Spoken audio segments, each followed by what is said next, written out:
So I'm going to stop sharing my screen so we can kick things off here right away. So just a few housekeeping items before we start today is just that reminder to turn your video and microphone off, is that this will help us to maintain bandwidth and that the focus is on our moderator and panelists for today. There will be a question and answer period, so during that time, we welcome you to turn on your video and your microphone, or just your microphone if you, maybe are rocking the COVID sweatpants look, and just have your microphone on. You can also submit any questions down in the chat.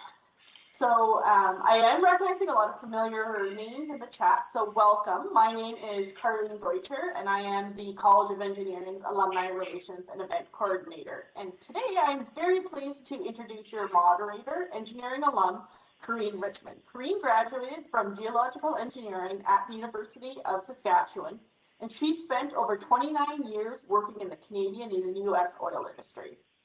As an engineer, she has been responsible for a variety of activities, including managing assets, property valuations, and reserve estimations.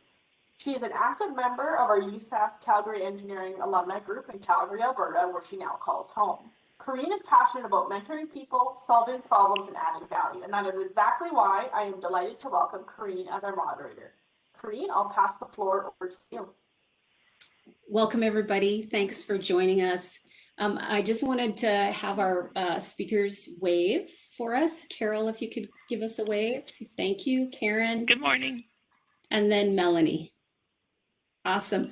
Hopefully everybody saw their bios, so we weren't going to go through that, but thank you to our speakers in advance for participating. This session's called Skills for Resilience, and so that's kind of our theme for all of our questions, but feel free to add subsequent questions in the chat box. The first question is going to be directed at everybody, and it is, what is resilience and what does that mean for you? Because that's a word that's been thrown out a lot lately with the pandemic, but I think being a woman in engineering, that's also something that we've thought a lot about through our careers. So I'll start with you, Karen. Sure, thanks, Karine. And for those who don't know, Karine and I walked the halls of U of S many years ago. So it's so wonderful to be on a panel with Karine again. Resilience is a strange thing for me anyway. And hopefully today I'm going to give you more of my life examples. I'm certainly not an expert on it by no regard, but what a time during a pandemic to talk about resilience. And you could even say, this is my mom's belief, that the more resilient we are, the more COVID protected we are. And sometimes resilience and what I call mental toughness can actually keep you healthier and stronger and kind of more in a fight during the times like we are having right now. Resilience to me is, it's not a win-win all the time. Sometimes we all fall down. I've fallen down lots of times, but it's the ability to get back up. And when you get back up and you plow through, you're actually a little bit stronger than when you fell back down again. So it built your character. It made you uncomfortable. It made you uneasy. And through that whole process, you grew a little bit. I'd also add, for me anyway, be interesting to see what the other panelists have to say, but resilience is something that you don't know you have until sometimes someone else points it out and say, oh my God, how did you get through that? And through their empathy or your conversations. And then when you look back and you think, yeah, oh my gosh, that was a tough time. And I think all of us in years to come will look back on this pandemic and have that same observation when our children or our grandchildren will be asking about what was it like to function, to get an engineering degree, to go through university, to manage your family through a pandemic. So interesting. I'll pass the mic over to the other panelists, but that's kind of what resilience means to me. Carol, how would you like to answer that question? Oh, okay. Well, so I agree with everything that Karen said. It's definitely something that you build on, and you may not be aware that you have it until you reflect back on it. So I think personally that there are people that are born with maybe more resiliency than others, but I think resiliency is something that it's like a muscle you can you can exercise and get stronger at. You can do it voluntarily, and sometimes you get to do it involuntarily. It just comes at you like the last 2 years, and we find out just how adaptive and resilient we can be. But I don't think it's a fixed commodity or anything. I think it's something that sometimes we're much more vulnerable than other times, and we need to acknowledge that as well, that there's days that we're not resilient. There's an interesting psychological study called the Radish test, where they had students getting ready to go enter an exam, and half the students had a plate of radishes to munch on before they went in the exam, and the other half had a plate of cookies. Well, the ones that had the plate of cookies actually did better in the exam and felt better about the exam. And so resiliency can be like that too. Sometimes it feels like you're eating a lot of radishes even before you get to work, and depending on what's happening in your personal life. And so this resiliency is not fixed, and it's something we can build on, and hopefully there's more people giving you a cookie than a radish. But and we just keep going through, and we have to reset sometimes as well for to know that we are doing our best and that we're building up that resiliency even on days when it feels like we're just plowing through water. So Melanie, you want to add to that? Yeah, Carol, I really liked when you talked about that. Sometimes resiliency, it's not all about the that bounce back portion of their hysteresis curve of everything that knocks us down. It's about spending time fully grieving as well. So if I look back on my personal experiences, the two biggest things that happened to me that solidified my resiliency. Number one is I got divorced. And number two is I lost my job unexpectedly to me in 2015. And the day I lost my job, I was like, oh, I'm cool. I got divorced. I can handle this. I'm fine. I was out looking for jobs the next day. And I had a good friend of mine actually sit me down and say, you need to take the time to grieve this. And it was then when I just took 2 weeks off, and I didn't do a lot. There wasn't a lot of getting out of bed. There was I had a 5-year-old, but I was still I just fully experienced the loss and then was able to bounce back, where I say even bigger, right? So my mantra has always been turn your setback into a comeback. So, take the time to fully experience all those feelings that are going along with it. And then okay, great, how can I blow this up?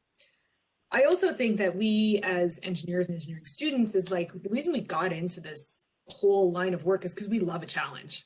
Right. So there's some times where I'm having a challenging day at work, or I get a block or something, and I'm instead of me going, oh man, not again, I go, all right, bring it on. Right. And so you can take that, I call it going Hydra. Right. So if you remember the mythical, I can't remember if it's Greek or Roman creature, cut off a head, 5 more will grow back. So every time I get a challenge, I'm okay, I'm going to go Hydra on this. So yeah, I think that just taking that time grieving, and then just how are you going to build and how are you going to bounce back? That to me is what resilience is.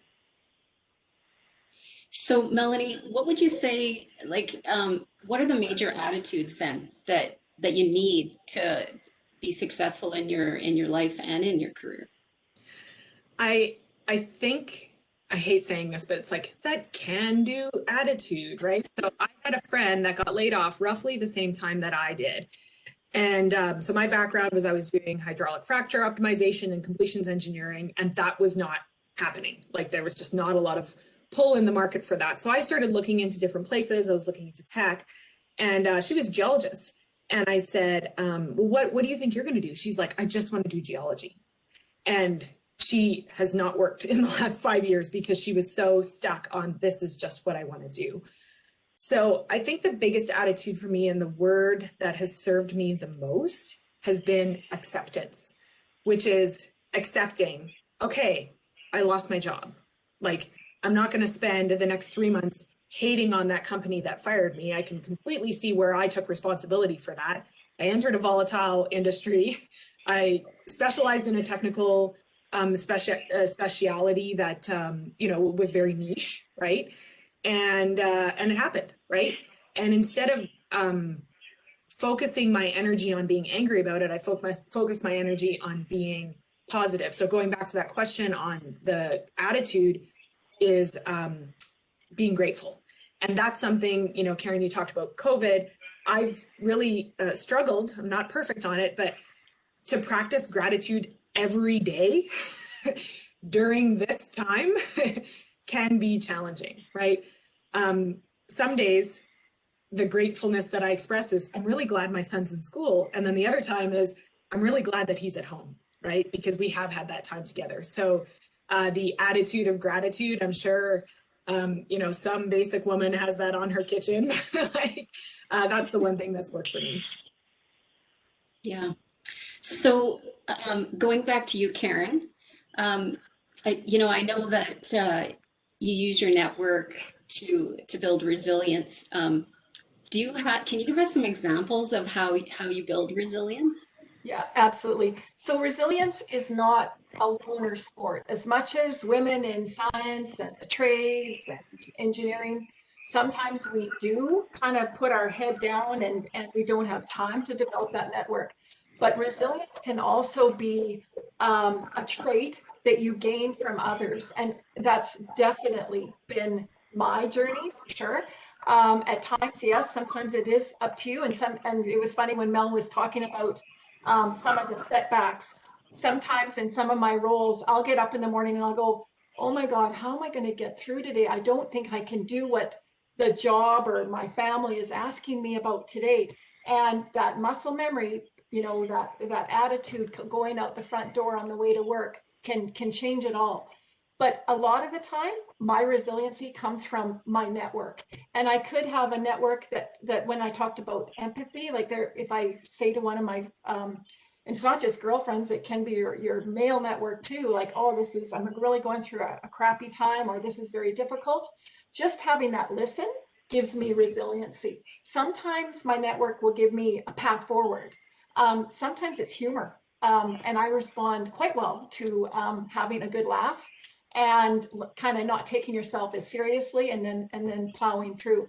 So when you're in a hard time, don't look, you know, ask for help, ask for support, because that over time will build resiliency.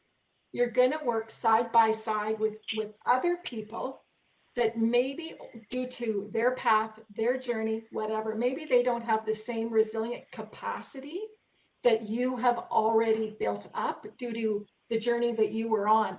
And I've seen way too many women judge other women because they're not as strong, they're not as resilient.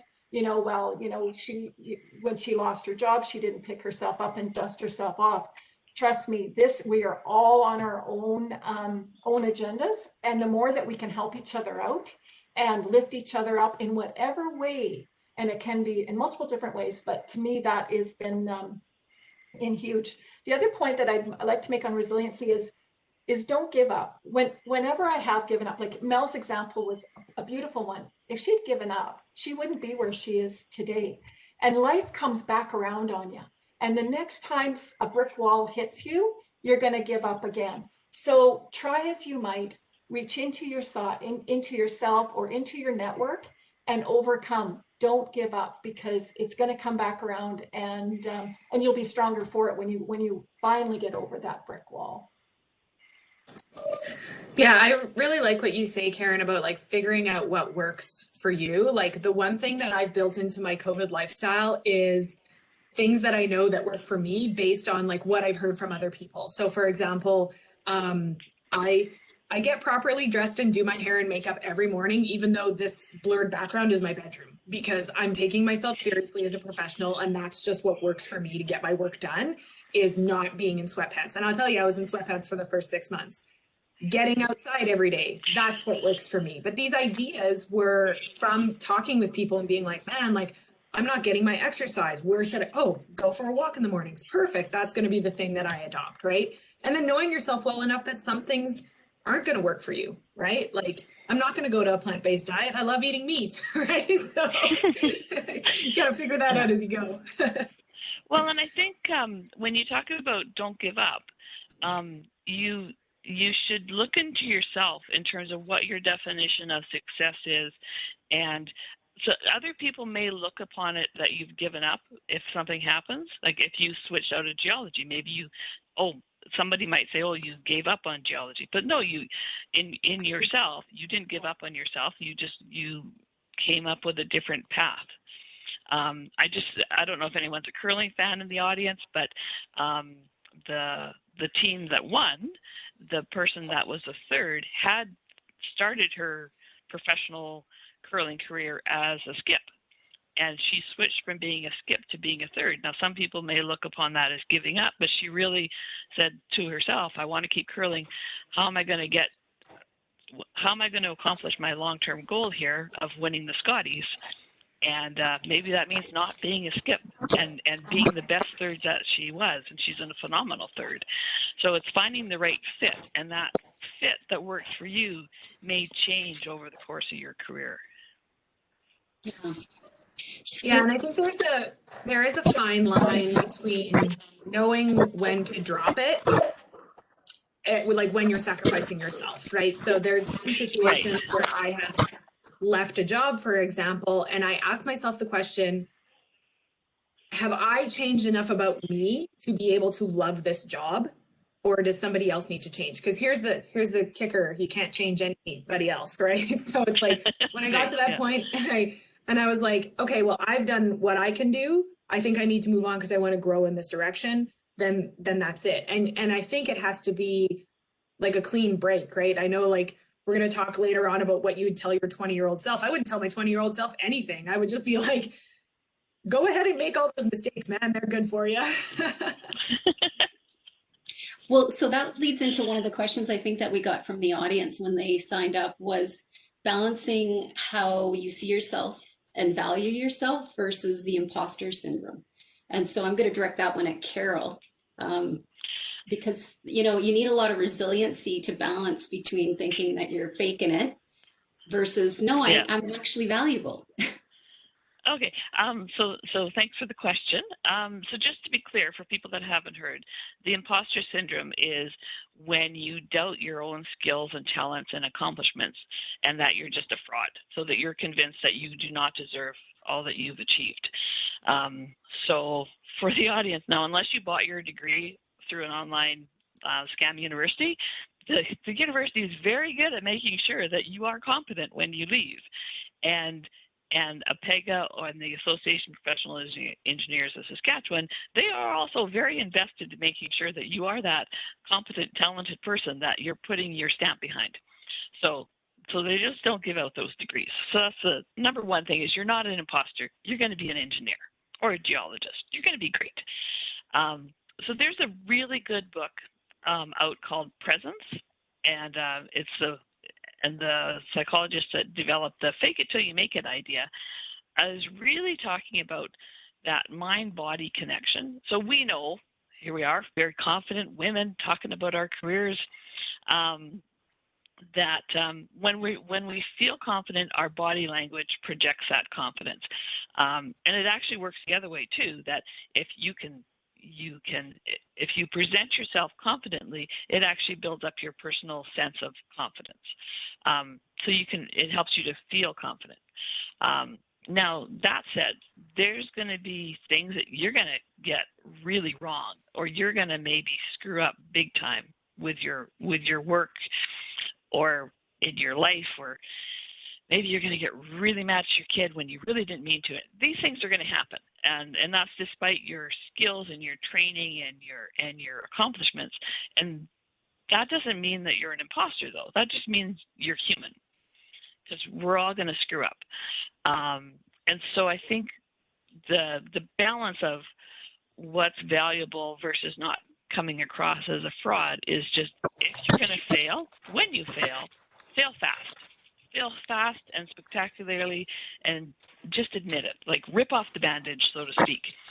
Identify it, bring it out in the sunshine, don't try to hide it, and then move on.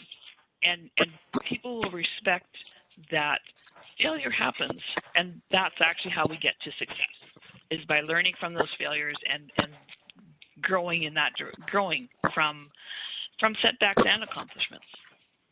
So, and at the root of that is just to be kind. Be kind to yourself and be kind to others, because we're all in this journey together. We all may fail, and we're all going to succeed. with kindness. Karine, I'd like to add to, so Carol, I totally agree on that when you're looking at it inward, but I want to flip it and I want to look at it outward. Imposter syndrome to me is a great example of systemic bias. And when I look around at teams that have got very high achieving, great technical, great female leadership, imposter syndrome unequivocally affects them more than any other segment that I've certainly seen. And I think at times we have to look on it ourselves, but we also, when I say we, the collective we also have to worry about fixing the environment and fixing the workplaces so that bias doesn't come in and affect so many people, especially the minorities that are trying to achieve, right, their career goals, their project goals, whatever, you name it. So I do view it as both ourselves, but also getting enough women at the table so that we can start changing this bias. I agree with you totally there. I recall one meeting I had at my work. I'm retired now, but at work, where there was 6 of us in a room to make a big decision, and this was in 2007, and it's the first time in my career that the 6 different departments that were represented in that meeting, that everyone was female. Because so often, not so much now obviously, but so often through my career, I would be the lone female. And so there's this sense of it's very hard to get yourself heard when you're the only female in the room. And I've had other friends that are minorities in other ways, and they say the same thing, that and it's the opposite of the imposter syndrome, really, I guess, is the entitlement syndrome. Is if you're of the gender and appearance that you always get to be in that room, then you just have this sense of entitlement that of course you're going to be listened to, and of course your ideas are correct, and of course you're right.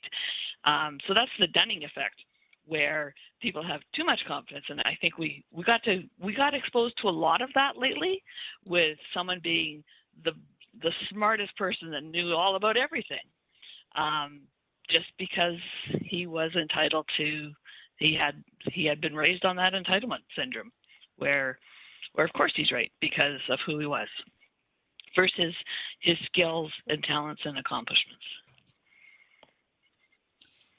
I think that having a good network and a wide network is also very valuable at getting some feedback on how you're perceived, and whether or not you're an imposter or entitled.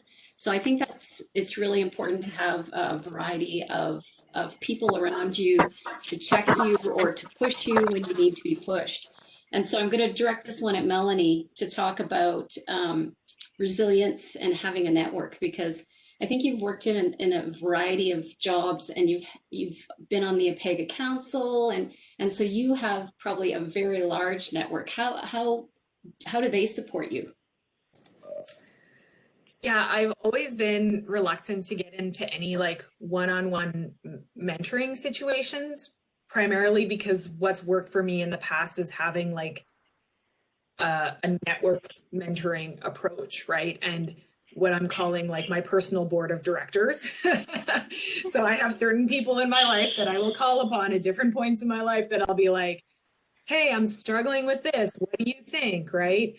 And so I'm lucky to have that. And if there's a specific skill set that I don't, that I want to tap into, I'm playing with the idea of getting into the political realm, for example, I ask that, hey, do you know anybody that could help get me, that's had a political career, that could talk me through this, what it's going to look like, and all that other stuff. So I think, I definitely say my superpower is first of all, the ability to say no, and secondly, my network. And I really enjoy it. And through any interaction that I have with someone new, there's always that exchange of ideas, right? So it's always okay, well, I'm going to connect you with this person. I think they're really going to help you with your business. Can you do this for me? Right. So to make it kind of not transactional, but mutually beneficial, so that you don't walk away from a meeting and be like, what did I just wasted 30 minutes to an hour of my life. Now, that does occasionally happen where there's a little bit of a mismatch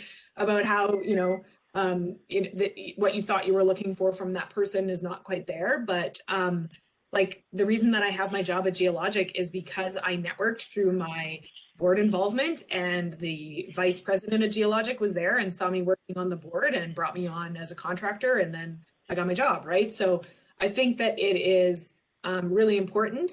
The challenge I've found, just to be honest with you, is that there's less opportunities to network when we're all at home, right? So I have, that's when, you know, Carol, you talked about resiliency as a muscle. That's one of my muscles that I feel is losing strength, because it's not as simple as me going to an industry event and seeing people and walking through the plus 15s and Calgarys and grabbing a coffee and this, that, and the other. So I've made it, again, another practice where I connect with somebody in my network just to have a casual coffee with them on Zoom.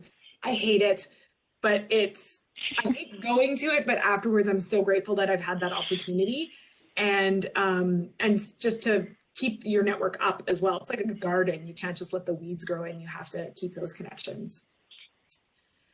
Anybody else want to chime in about networking? Well, picking up on the garden analogy, though, it is sometimes helpful to just kind of let your garden sit for a while and see what plants are flourishing and who's reaching out to you, and what plants are really just, they're a lot of work and they're not really producing for you. and in that regard, does that plant need a bit more nurturing? Maybe there's something going on there that you can be the person helping out. So it's as a gardener, it's a good analogy to look at it that way. Yeah, and I'd add to that, Carol, when you're going through times that you really need to have that resiliency or demonstrate it, that actually try to identify that time, and that is the time to double down on your network. That's not the time to go into isolation, and reach out to a bunch of different folks that might, like, I know I talked previously about humor and all that kind of good stuff, but some people might even push back on you, and maybe that's a bit show you a different path out of whatever situation that you're in as well. But I found, because pre-COVID, that is, whenever that life was, I was always around big groups, always in big meetings. And in fact, you know, you try to make lemonade out of lemons. And I think through this technology of Teams, of Zoom, whatever your platform is, I've actually been able to reach out one-on-one more. And through some of that, it's actually provided a bit more meaning, like as to, okay, what are we going through, and connecting at a deeper level. That's been my experience anyway through COVID.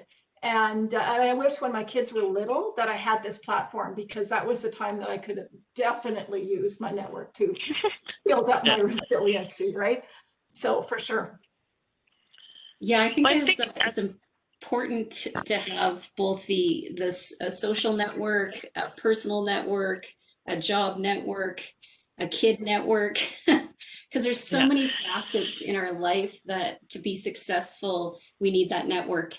And sometimes that network doesn't have time for us so having more than one person to reach out to is also really, really important.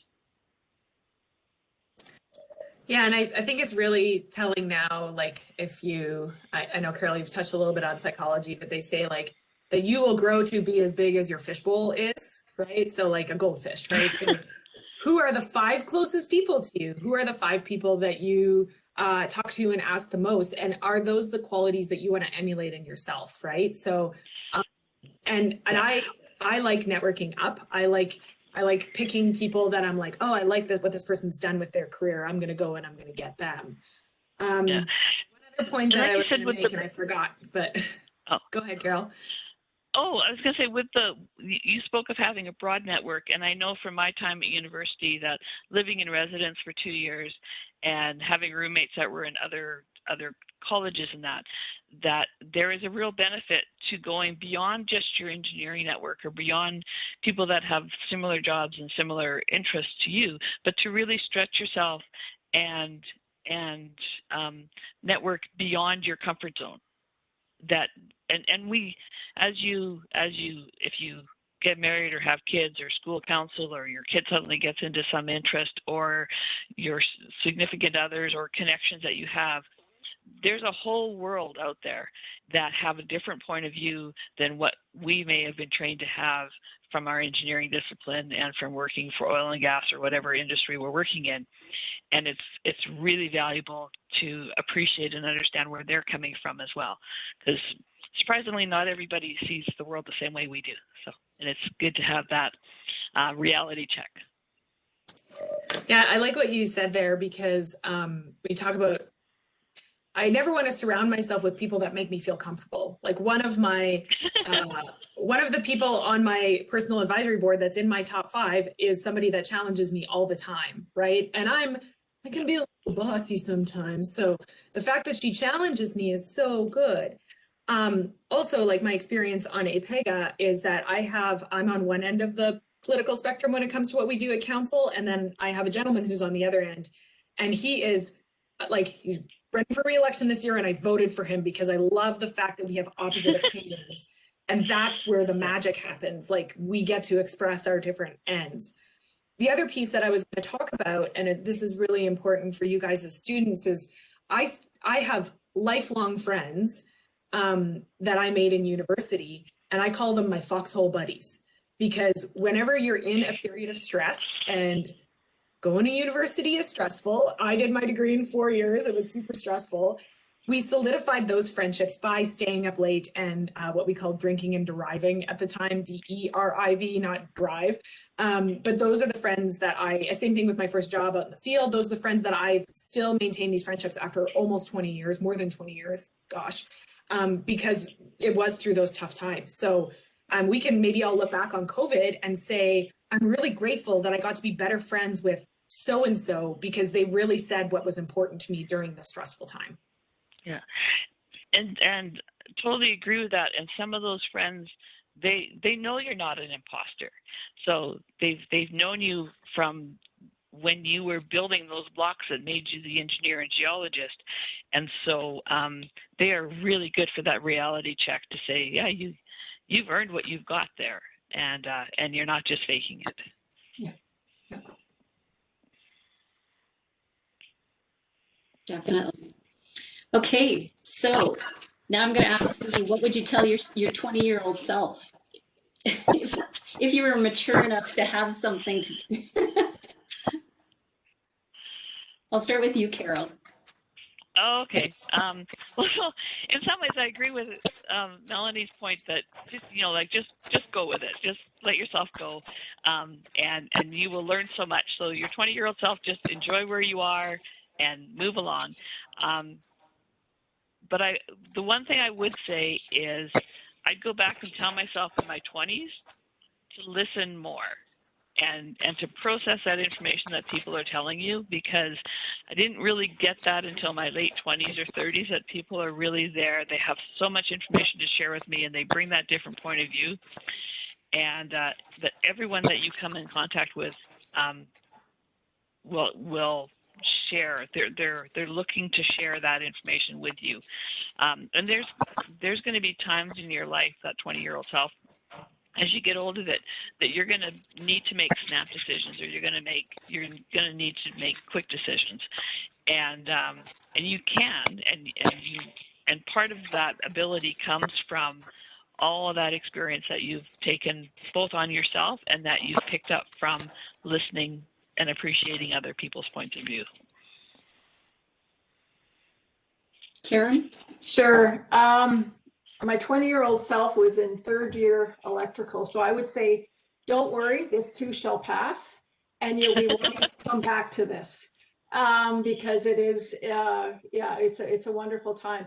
I'd also say that watch your time. Your time is your most precious commodity. At the time, I just wanted to graduate, not fail, get my degree, get a job, move on and learn some new stuff. And Melanie said one of her strengths, and Melanie, I'm going to screw this up, is my best quality is saying no. And be selective with your time, both in your job, in your family, with your hobbies. Make it quality, because it does, that's all you've got. And stay curious, I would say too, be a lifelong learner, contribute back. We had a quote saying, when you get up there, send the ladder down. Absolutely, all of those tips. And I think I took that all for granted when I was 20. I guess maybe the one thing I would add,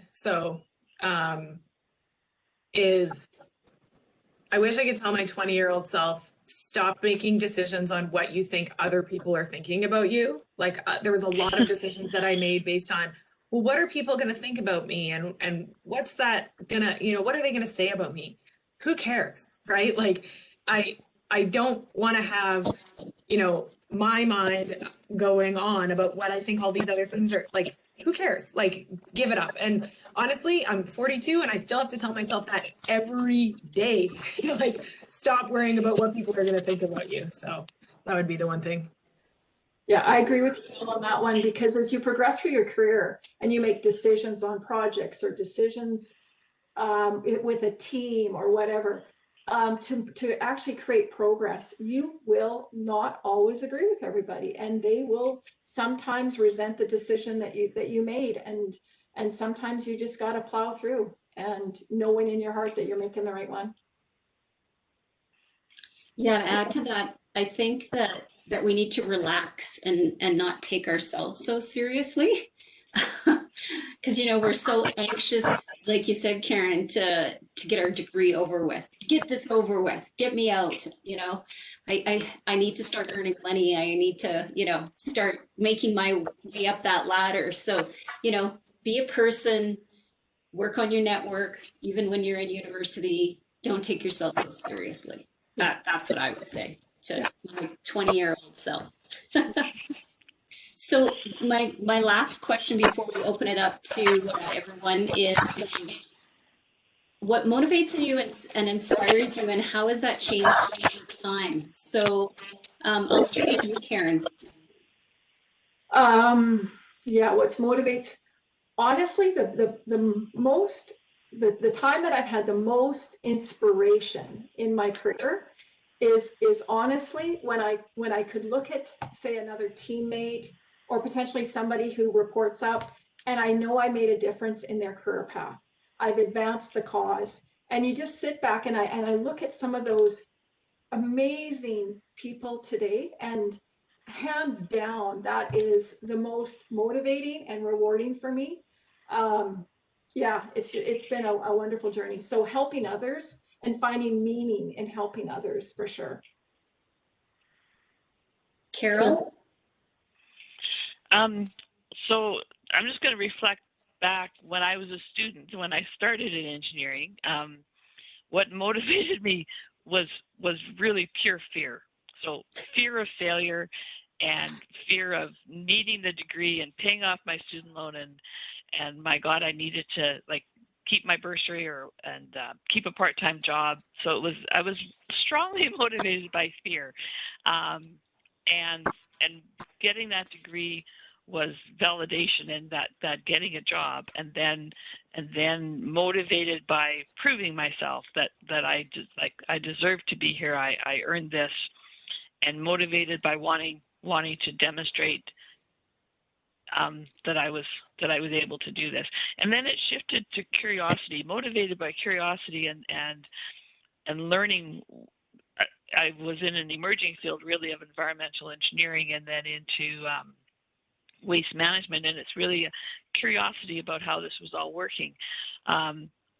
Over the past 10 years, as I've gotten to work with more students and engineers in training, I am just inspired by the diversity of people that have come into the field, and people from all over the world that have come to work in Canada, bringing all kinds of new ideas, and also working with people outside of engineering, like working much more with soil scientists, biologists, agrologists, people in planning and project management, that this diversity of people that have come to solve our problems and work on making the world a better place, that really does inspire me now. And so this curiosity about how decisions are made and how do we make good decisions going forward, that's what inspires me now. Yeah, like you, Carol, my motivation for going through engineering school was because that was the only way that I saw to get out of the small town that I lived in, right? So women my age became teachers and nurses or farmers' wives. And so I was like, if I can just go and do engineering school, I'll be doing something different. I had no idea what it was about. I just did it. Yep. And really in the early stages of my career, what motivated me was stubbornness, which is I put time, I put money into this. I will not fail at this. I will keep going. And so that was what motivated me then. What motivates me now is fun. Like I very rarely do something that's not fun. And I ask myself that question, like, how can I make this fun? I make a lot of jokes in meetings. I like to put people at ease that way. But so there's that part of it. And then also really what motivates me is my personal hero, which is Dolly Parton. I love her. And everything that she brings to the table, which is fun, gratitude, absolutely amazing attitude. I mean, she has like put out a new album during COVID. Hello, she's my queen. So like when you see somebody like that at 73 years old who's still rocking it in sequins and big hair, I'm just like, yeah, man, like bring it on. So yeah, for me, it's all about having fun. And really like what I do for work is I've taken on the role of a product manager lately. So I like take a product from an idea all the way up to commercialization. And that's been really exciting for me because it's like having a bunch of kids that you're raising and that you're growing up. I only have one kid, but now I have all these other products that I'm managing, and that's super fun to see something be successful. I think I can identify with Melanie. I think we're all four of us are farm kids, and it was the fear that I'd have to go back to the farm. Because to me, that was not going to be, fun, because the farm is for my brother. It wasn't for me. The other thing that I can identify with Karen a lot on was, working with new grads, other professionals, listening to all of the ideas to solve problems, get projects done, or, seeing EITs that I had been working with that pass me, like that really gives me a kick. That, that's what I really liked. So I can identify with what everybody has said here. We're at the 50-minute mark here. So Karine, have you seen any questions coming in through the chat box that people want to ask our speakers? For sure. Stephanie, who's actually one of our recent graduates, had put in the comments here, hi, I've been thinking of a few questions during this discussion, and here's one of them. How do you make time to keep up your network? Are there any strategies that you use, i.e. booking an hour a week of social time? So I'll take that. Because I book like a half hour on a lunch hour chat through Zoom right now. When I was at the city, they had a mentoring program, and that I signed up for both as a mentee for a while and a mentor, and then found ways through. So you're working on a project, there's somebody that offers up a different point of view, and then connect with them through just a cup of coffee. Yeah, so some of those networkings are done on a monthly basis, and some on a weekly basis, and then some maybe every 3 months. Like, and even Facebook, right? So funny thing about, so I went through agricultural engineering, which doesn't even exist anymore. But part of my network was the girlfriends of all the guys I went to university with. So I was in that odd thing of, I was the third girl to ever go through agricultural engineering. So the network was both the guys and the girls. And so, and that network's been kept up for 30 years. Oh, sorry, go ahead. I was just saying that's a great way just to, shoulder tap on a few people. And if you are a little more on the shy side, there's lots of alumni events too that I highly suggest, even as a student or as you graduate. Karine, Karen, and Mel, you'll see you guys pop up at different alumni events whenever the schedule allows. So, if you are shy, just go to some of those actual scheduled events if you're too nervous to email or, message someone. So Karen, you can go ahead. Yeah, Karine, what I'd like to add to Carol's answer too is, at first, the last thing I felt like I needed was, oh my God, one more thing to do, right? I've got a network this week and I'm already this full and my life is out of control.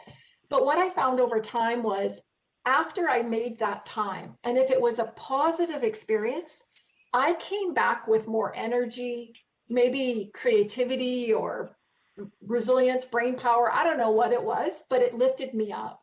And then after a while, you go back to it naturally, because it actually made your working time, non-networking time, more productive. And so then if it's a drain on you, clearly it's just another task and another to-do list. And that's kind of how I viewed it to begin with, especially early on in the career. But when I found the network that I needed to either push back on me or make me laugh or let me vent, whatever it was, right? It actually lifted me up. And then my time was more productive after that. So I think too, if you can find something maybe outside of the realm of engineering or outside of your direct career, that there's opportunities for networking everywhere. One of the most inspirational engineers I know that has published a book and has her own consulting firm about developing empathy in companies, I met her through the Music Parent Association at the school. So we connected because we were looking to support the music program. I have a large network from a hobby that I have of quilting, but turns out lots of engineers and mathematicians and scientists like to do quilting. So you're similar to how I met my husband, because we both like to play volleyball. You can build your network by doing something that you enjoy doing that's maybe outside of work. So it doesn't feel like you're having to work at being a network, you're having a work at enjoying yourself. Yeah, that is the exact reason why I started volunteering for the Stampede, was because I realized that I needed to get a network outside of oil and gas. And so it was so great to have like teachers and just like a bunch of fun people. And like, I don't think we're going to have a Stampede this year, but I was going to say, like, the way that I have kept my networking up is also through volunteerism. So I'm sitting on the board for the SPE, we don't really know the name of it. It's like a data analytics workshop that's happening at the end of June. All of our meetings have been virtual. The conference is going to be virtual, but I have an experience to be able to network with people that are doing some really cool things in data analytics. And that's what I wanted to tap into, as well as things that I'm interested, like I still am able to go skiing every weekend. And so I have great discussions on the chairlift with people that are outside of my household. Please don't report me. But it's what lifts me up and makes me happy. So yeah, the volunteerism. I do a networking, what I call social call, once a week, or try to do it once a week, where I connect with somebody that I haven't talked to in a while, that I would normally go for a coffee with every 3 or 4 months. And like you said, Karen, it has to be somebody that really builds me up and lifts me up, not somebody that you leave and you're just like, oh my God, I just wasted that time. So I'm very deliberate about who I pick those ones out to. But it takes a little bit more effort, but it's definitely, the juice is worth the squeeze. Yeah, I think during COVID, my what I do during COVID is go outside for a walk. So I purposely, phone people, arrange a time, we go outside, we have our talk, and it's great because it's uplifting, because I perhaps haven't seen them in a while, and we're also getting outside, getting some fresh air, getting a little exercise. Everybody knows me. I usually like to put exercise in my networking piece. So it's just the way I am. So Karine, was there any other questions that you thought were really good for us to answer? You know what, I'm going to turn it back over to the participants. There is one, and we will circle back to yours, but just to give the opportunity if anyone wanted to unmute themselves and turn on their camera and practice that networking, and maybe you have a question for a specific panelist or the panelist as a whole. Then you take the jump. Don't be shy. Throw it in the chat. So maybe while we're waiting for someone to turn on their camera, oh, I see Stephanie. Wonderful, thank you.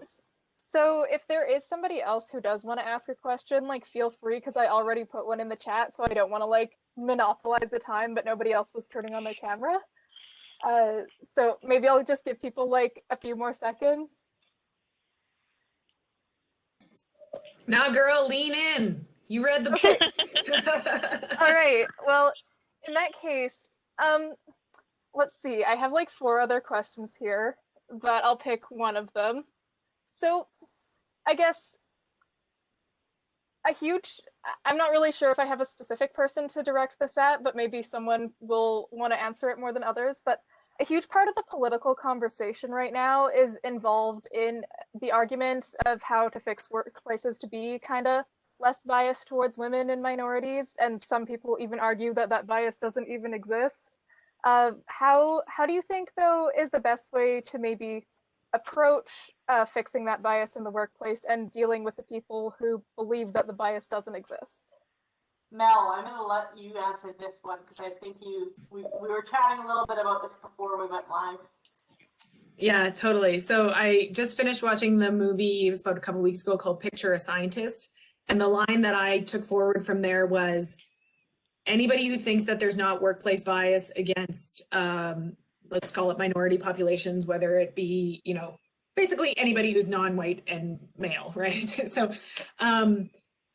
they just need to look at the data. There's so much data that supports this now. Like, just start, like, look at how board performance is. This has been been well documented. Diversity breeds innovation, like all of these things. So like, hit them up with statistics. They can't really, you know, fault that. And then I hate to say this, but I found a workplace that is very diverse. So that was what changed in me, is that I left workplaces that were not diverse and inclusive and went into one that was diverse and inclusive. And what really helps is having women in senior management. So like the vice president of the company I work for is a very powerful woman. But the other thing is that my manager, the president and COO, is a excellent, as Karen would say, sponsor, right? Because he challenges me in all the right ways, and he's the one who wants to elevate me up, right? So you've got to look for the little niches in there. I hate saying, oh, just be the change that you want to see in the world, because it can be really hard, right? Like we're all a little battle worn now, but you know, the other ladies on the panel have more experience in this. I'd like to hear from you guys about workplace bias and what to do about it. So I will give a different point of view, and I think so. I agree with you, Melanie. It really does come and it has to be through the organization, and it has to be seen by the organization as valuable and necessary. When I was in university, I had roommates that were nurses, and male nurses generally experience a great deal of gender bias in their role as well. So I know there's some research that's being done through the Women in Science and WinSet that Joy Brown is heavily involved in, and they look at the biases both from male-dominated professions as well as female-dominated professions. That the bias goes both ways, actually. That sense that men can't be empathetic or can't teach elementary school is there as well, right? We have a good friend that's a junior high school teacher, and he says yeah, okay, sorry, that was my husband. And so the need for diversity and the need to overcome balance works both ways. Since my husband just popped in, a couple of years ago, he had been in this meeting at work where he was the only male on the panel to choose, and they'd done these interviews, and he was on the selection committee. And he came home really, really frustrated because he had this opinion on who they should hire and how the interviews had gone. And he's like, nobody was listening to me. And I'm just like, no shit, Sherlock, welcome to my world. And so, so this is where we have to be the change we want in the world, and we have to stick our neck out a little bit all the time to promote that diversity and to be that change and to recognize it on both sides of the spectrum when it's against us and for us. So I'm sorry if I lost the trail of the question, but I think it has to be all of us in on this one. Yeah, and I'd add. And it's just going to take time. Sorry, Carol, for interrupting there. I'd Oh, add, sorry. No, go ahead. especially to the students. When I graduated EIT and I went out to the field, out to drilling rigs and whatever, that wasn't at all where I experienced and heard the most amazing, ridiculous conversations. The higher up I went within my career, I got to senior engineer, then manager and above. That's when I got my eyes wide open. And now it's at board levels. And until I know there's a big push 30 by 30, but honestly, we need 50. Because we need to have that vote. We need to have women at the table making the decisions, pushing for diversity, pushing for change in these work environments so that we are way more inclusive. And it's not just, there was a great quote that I read, it's one thing to be named to the hockey team, it's another thing to get minutes or to get playing minutes on the ice. And absolutely, the higher up you go, you might get named to the hockey team, but you've got to be there and demand playing time as well. And the more women that's on the team, the more that we can affect change. Because trust me, it's very intimidating and sometimes impossible. And I think at times I've been way too patient when you're the only one on a leadership team. So I think there's a long way to go, and there is way more bias at the top of these organizations, you guys, than there ever is at the entry level. I think to that point as well, this goes back to the imposter syndrome. When you're negotiating your salary, you are worth the same as anybody else. Like, don't devalue your experience or lack of experience. That there's another study done, speaking of diversity. A lot of us, Karine and Melanie, I'm not sure, were you the first professionals in your family? First generation professionals? Yeah. Right? So there's actually a study out where people that are the first into the professions, you may not know your value. So check out the employment surveys, or ask friends that have just graduated, or look on public sector has to post what they're paying EITs and junior engineers and geologists. And don't accept less, because you are worth it, right? You're not an imposter. You have the skills and the talent of the person sitting beside you. This study found that first generation into the professional workplace typically got paid significantly less. And getting back on track for what you're worth takes a long time if you started $10,000, $20,000 less than the person sitting in the desk next to you. So it starts off that way, and then as Karine indicated, it may get worse as you move up the ladder.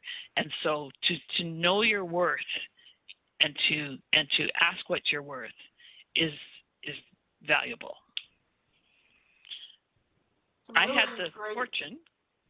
Sorry, Carol, go ahead. I was just going to say, I had the fortune of not knowing what I was worth, but having a really good advocate in my as a fellow grad student that gave me a hint as to what I was worth. And when I had a job offer from the company that he had just left, they'd actually offered me $20,000 less.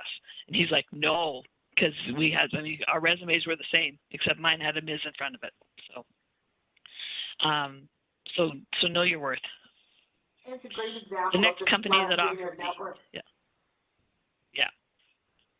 you know, be able to go back and say, even if your friend doesn't know or another colleague, they might be able to refer you to someone and say, Yeah. talk to my boss. You know, So- they're really open and they probably give you some advice. Yeah. He also helped me get the job at Clifton Associates, which was a fair and equitable employer. So there, I'll put in a plug for Wayne there. Well, I'm sure he definitely appreciates it, and I know he's a long-term alumni. And Amelia, I see that you just popped up, and just being conscious of time, maybe we'll take this question, and then maybe I'll just pass it back to Karine after this for some parting remarks. But Amelia, go ahead.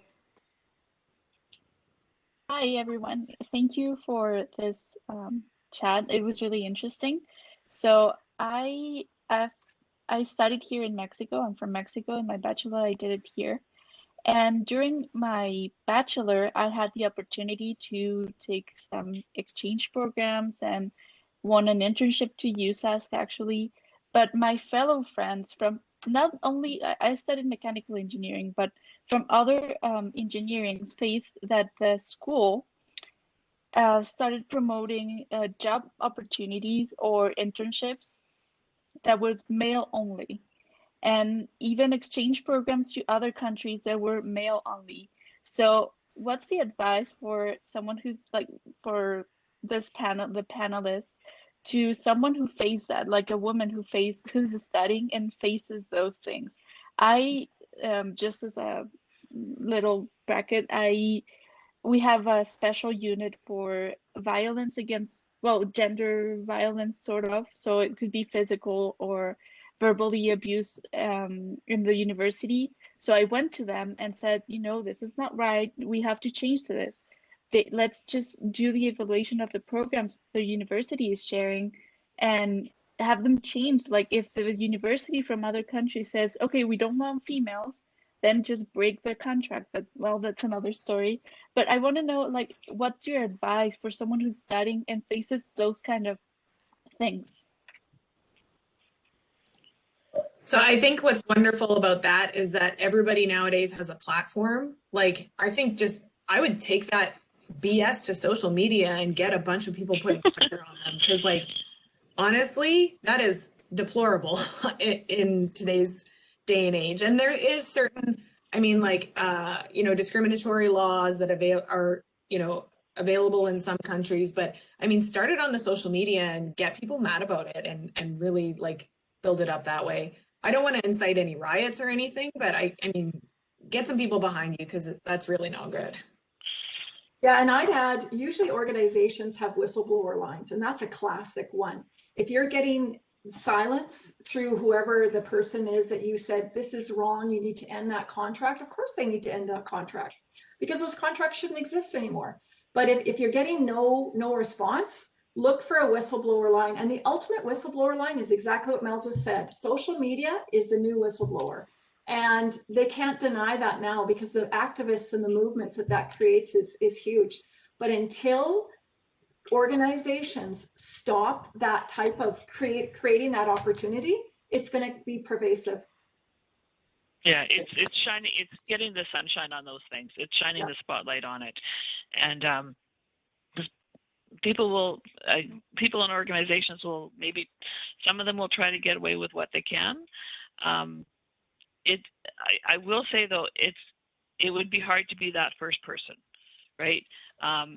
There's, whatever the cause, I think of, on the extreme case, I think of Sheldon Kennedy and what he went through trying to get his voice heard.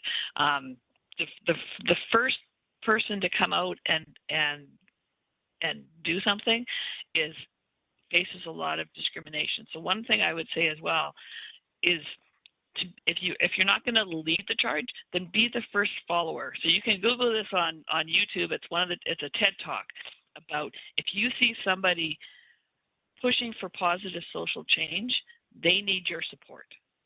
And so be that first follower that's out there dancing with them and also pushing for positive social change.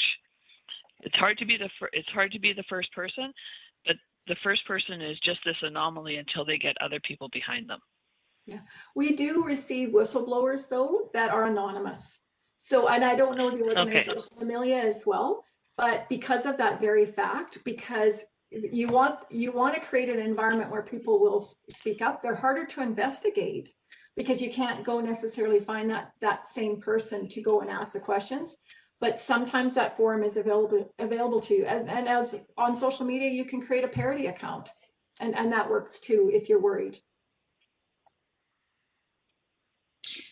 Well, I just want to thank everybody for taking the time to join us. And I want to thank our speakers, Carol, Karen, and Melanie, for taking the time to speak with us and, give us your take on what it's like out there and what you need for a network and how to be resilient. And Melanie, I wrote down some of your keywords, and I think I'm going to start to use them because they were really, really good.